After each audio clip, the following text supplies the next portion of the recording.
नाज़रीन नवां ख़बर शेयर कंदा सिंह गढ़ी हसन खां इरादो न्यूज़ के रिपोर्टर धनी बख्श धोऊ जी करीम बख्श खोसो मेन शहर में मशहूर वापारी ऐं सीनियर सहाफ़ी काशिफ खोसो के मामे गुलाम सरवर खोसो खां करीम बख्श खोसो मेन शहर में सरेआम फुर की कोशिश मोटरसाइकिल सवार हथियारबंदन सीधी फायरिंग करे ॾिनी।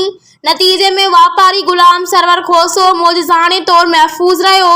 फुर वाक़े सबब करीम बख्श खोसो शहर में खौफ और हिरास जो माहौल पैदा थी वियो।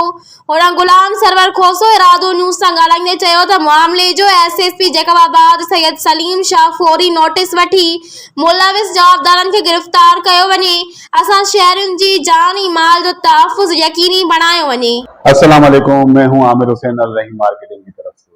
फरहान अली वारिस सिटी जो कि सेफ एंड सिक्योर प्रोजेक्ट है और तमाम इदारों से मंजूर शुदा है, प्री लॉन्चिंग के बाद अब करने जा रहे हैं अपने प्रोजेक्ट को लॉन्च।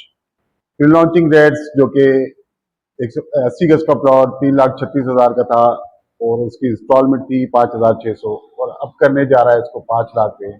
और इसी तरीके से 120 गज का प्लॉट जो था वो 5 लाख का था जो कि अब होने जा रहा है 8 लाख का और उसकी इंस्टॉलमेंट रेट थे 8,500। प्रोजेक्ट पर डेवलपमेंट का काम बहुत तेजी से जारी है, तो आज ही अपना प्लॉट जल्द अज जल्द बुक करवाएं 1 जून से पहले और अपना फ्यूचर सेव करें, अपने बच्चों का फ्यूचर सेव करें। बहुत शुक्रिया, अल्लाह हाफिज़।